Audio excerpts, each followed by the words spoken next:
Frankenstein has been retrieved. Damn.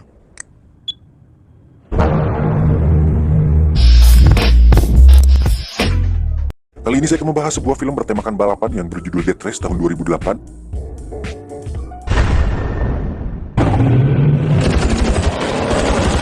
Film diawali dengan 3 mobil yang saling menyerang satu sama lain. Kemudian terlihat seorang laki-laki bertopeng bernama Frankenstein yang tengah memacu mobilnya dengan sangat ganas. Dia adalah Joe, orang yang paling berambisi untuk membunuh Frankenstein. Hingga beberapa meter lagi menuju garis finish, Joe pun tidak membiarkan Frank lolos dengan begitu mudah. Kemudian dia meluncurkan sebuah misil yang akan menghancurkan Frank beserta dengan mobilnya tersebut. This son of a bitch just died.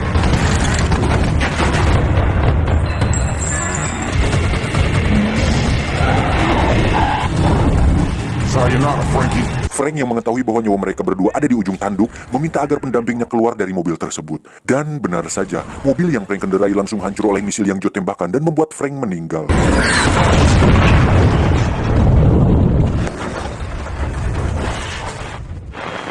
Lalu perhatian kini berpindah kepada seorang pegawai di pabrik steel yang hampir bangkrut. Dia bernama Jensen Ames.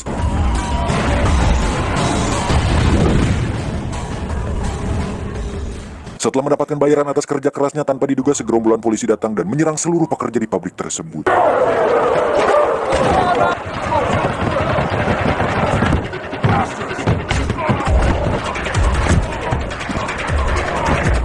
Setelah mendapatkan serangan yang lumayan agak brutal, akhirnya Jason dan para pengawal lainnya pun balik melawan para polisi tersebut. Singkat cerita, malam pun tiba. Setelah perkelahian yang lumayan agak panjang, akhirnya Jason bisa langsung pulang ke rumahnya untuk bertemu sang istri dan anak tercintanya. Sesampainya di rumah, Jason langsung disambut dengan kecupan hangat dari sang istri. Kemudian saat Jason ingin mengganjalkan surabi tutung sang istri dengan tongkat saktinya, anak sematawayang mereka malah menangis yang menandakan bahwa mereka harus menunda hasrat membaranya sementara waktu. Kemudian Jason pergi ke kamar mandi untuk membersihkan badannya. Dan tiba-tiba dia melihat istrinya sudah terkapar tak bernyawa. Kemudian juga mendapatkan sebuah serangan yang membuatnya pingsan. Dan ketika dia terbangun, beberapa polisi sudah berada di TKP untuk menangkap Jason yang ternyata dia dituduh dan menjadi pelaku atas pembunuhan istrinya sendiri. Kemudian dia dibawa ke sebuah penjara bernama Terminal Island. Seperti anak baru pada umumnya, Jason mendapat ucapan selamat datang dengan bulian dari para preman kelas kakap di penjara tersebut. Dan setelah kekacauan kecil itu selesai, kepala sipir yang bernama Hennessy pun meminta anak buahnya untuk membawa Jason ke hadapannya. Dia ingin agar Jason ikut berpartisipasi dalam sebuah acara yang bernama Death Race. Hennessy ingin Jason merubah karakternya menjadi seorang Frankenstein yang baru saja menghilang. Karena para penonton sangat menyukai Frank dan ingin agar dia selalu ada di arena balapan. Dia juga mengatakan bahwa untuk bisa bebas dari penjara tersebut, dia harus memenangkan 5 pertandingan dan Frank sudah memenangkan 4 pertandingan sebelum dia mati. Dan sekarang hanya tersisa 3 kali pertandingan lagi yang akan menentukan hidupnya. Alhasil Jason pun hanya perlu memenangkan 1 pertandingan lagi agar dia bisa bebas. Mendengar tawaran yang menggiurkan itu membuat Jason menerimanya dengan lapang dada. I want you to become Frankenstein. I'm offering you your freedom, Mr. Ames. Kemudian Hennessy membawa Jason ke bengkel untuk memperkenalkan tim yang akan membantunya. Di sana dia berkenalan seorang pelatih dan dilengkapi dengan 2 teknisinya. Dia juga diperkenalkan dengan mobil yang biasa dipakai Frank untuk dipergunakan saat waktunya balapan. Kemudian sang pelatih pun memperkenalkan satu persatu pembalap yang akan menjadi saingannya nanti. The man's a master, clinical psychopath. Their driver, Pachenko, has killed 9 men on the track. Singkat cerita, waktunya balapan pun tiba. Gaduh riuh para narapidana pun langsung pecah ketika melihat Frankenstein yang menandakan bahwa sang legenda telah kembali.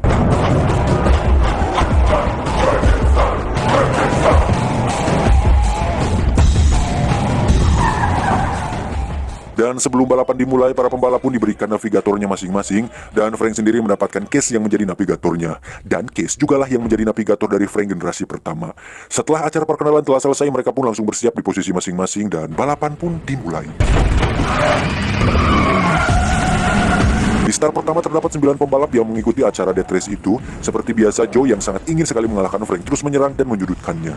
Dan ada hal yang perlu kalian ketahui, bahwa kalian bisa mengaktifkan fitur menyerang dan bertahan ketika kalian melewati sebuah lingkaran bersinar dengan gambar pedang dan perisai. Dan jika kalian melewati lingkaran bergambar tengkorak, maka itu akan membunuh lawan yang berada di belakang jika kalian melewati tengkorak yang sama. Dan ketika fitur penyerangan telah aktif, mereka semua pun langsung berlomba-lomba untuk mendapatkan ketiga fitur tadi. Dan salah satu di antara mereka harus mati karena menginjak lingkaran bergambar tengkorak.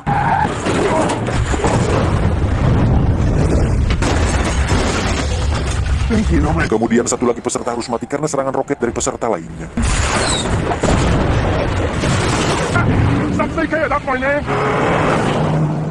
Frank sendiri cukup kesulitan di pertandingan perdananya, namun dia juga berhasil membakar salah satu mobil yang mengganggunya.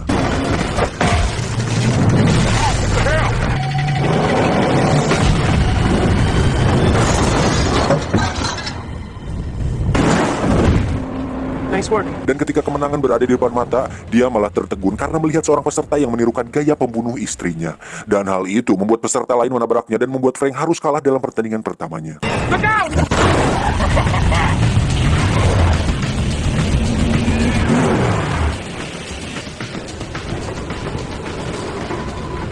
Akibat kekalahannya itu, Hennessy memanggil Frank dan dia menginginkan agar Frank melakukan balapan lagi. Namun seketika itu juga Frank langsung menolak karena dia sudah tahu jika Hennessy adalah dalang di balik kematian istrinya. No racing tomorrow. Akan tetapi Hennessy yang mempunyai informasi tentang anaknya Frank kemudian memanfaatkan keadaan agar Frank bisa dijadikan budak untuk selama-lamanya.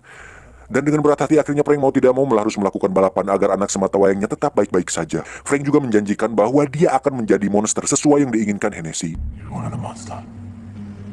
Well, you've got one.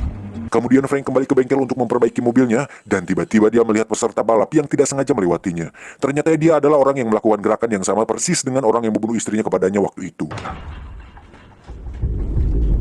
Frank yang dipenuhi amarah pun mulai mengikuti orang itu dan ternyata itu hanyalah perangkap. Namun beruntung salah satu temannya datang dan memberikan kesempatan kepada Frank untuk balik melawannya.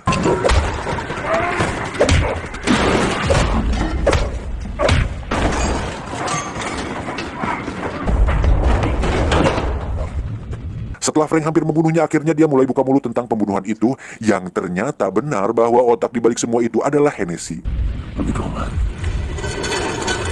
Belum selesai dia bercerita bahwa Hennessy langsung menyetrum mereka dan membuatnya tidak bisa bergerak. Keesokan harinya, 6 peserta yang tersisa bersiap untuk balapan yang selanjutnya. Namun anehnya di balapan yang kedua ini, Frank tidak menancap gasnya terlebih dahulu, malah dia membawa navigatornya menuju ke terowongan. What are you doing? Di sana Frank bertanya apakah Case yang membunuh Frank sebelumnya, dan ternyata Case mengakui bahwa dialah orang yang telah membunuh Frank tadi di awal. Sebenarnya dia tidak ingin membunuh Frank, akan tetapi dia hanya ingin Frank kalah dalam balapan agar Frank tidak bisa keluar dari penjara dan dirinya akan langsung mendapatkan surat pembebasannya. Dan lagi-lagi hal itu adalah perintah dari Hennessy yang tidak ingin kehilangan pembalap kesukaannya. So I want to know.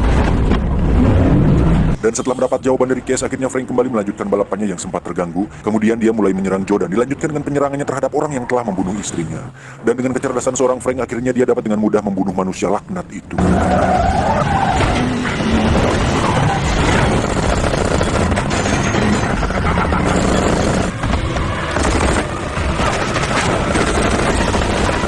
He's too heavily armored! Hit the smoke.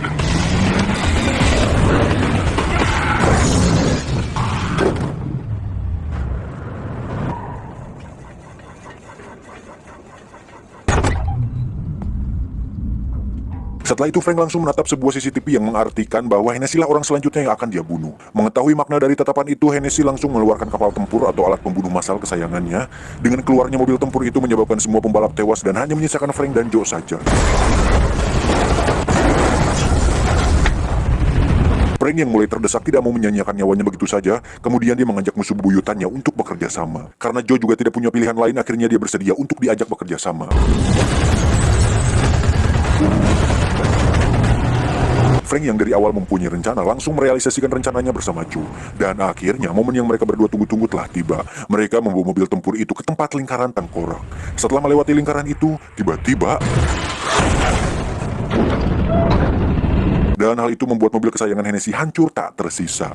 Pada pertandingan kedua ini dimenangkan oleh Joe sehingga dia hanya membutuhkan satu lagi kemenangan agar bisa keluar dari penjara busuk tersebut. Now that's entertainment.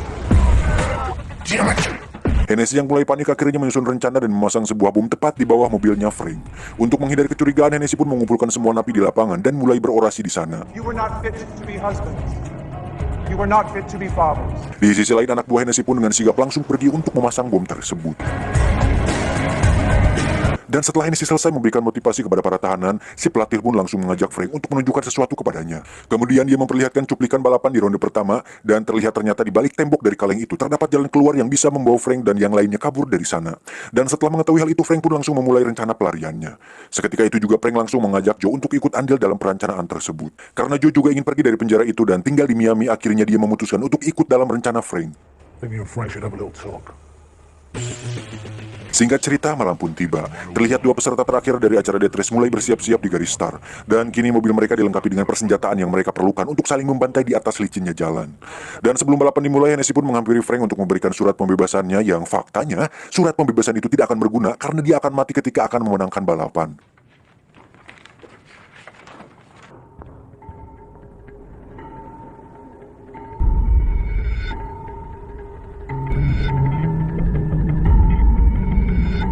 Dan setelah semua peserta memasuki mobil bersama dengan para navigatornya, balapan pun akhirnya dimulai.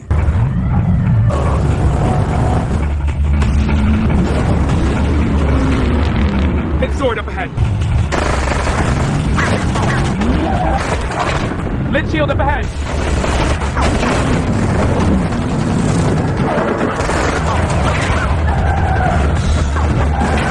Persaingan masih ketat seperti biasa, meski kali ini Joe tidak terlalu brutal menghadapi Frank. Dan sampailah di penghujung balapan, Hennessy yang melihat Frank terus mendominasi balapan, mulai melancarkan rencananya untuk meledakkan bom tadi. Namun tiba-tiba, Joe menembakkan meriam ke arah mobil Frank, akan tetapi tembakannya tidak mengenai Frank, melainkan menghancurkan dinding yang menghalangi jalan keluar mereka untuk kabur.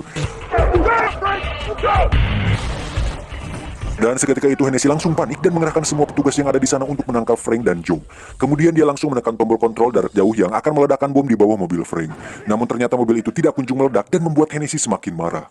Faktanya sang pelatih telah mengetahui keberadaan bom itu dan telah menjinakkannya. Di sisi lain Frank CS mulai terdesak karena kejaran para polisi. Lalu dengan gagah berani Casey mengajukan diri untuk menyamar menjadi Frank dan menyerahkan diri. Karena ternyata dia juga telah diberi surat pembebasan dari Hennessy.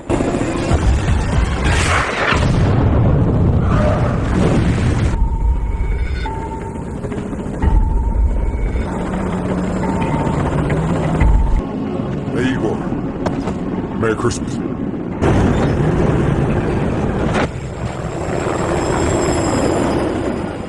Berita tertangkap kembalinya Frank membuat Hennessy menuai banyak pujian. Dia juga mendapat surat dan kado sebagai apresiasi atas keberhasilannya. Namun ketika kado itu dibuka, tiba-tiba ternyata yang mengirimkan kado itu bukan dari luar lapas, melainkan kiriman dari pelatihnya Frank. I love this game. 6 bulan kemudian, kini Joe dan Frank telah menjadi sahabat karib dan sekarang Frank sudah mengambil alih hak asuh anaknya kembali dan dia juga berniat untuk memulai kembali bahtera rumah tangganya dengan navigator cantiknya di lapas Terminal Island.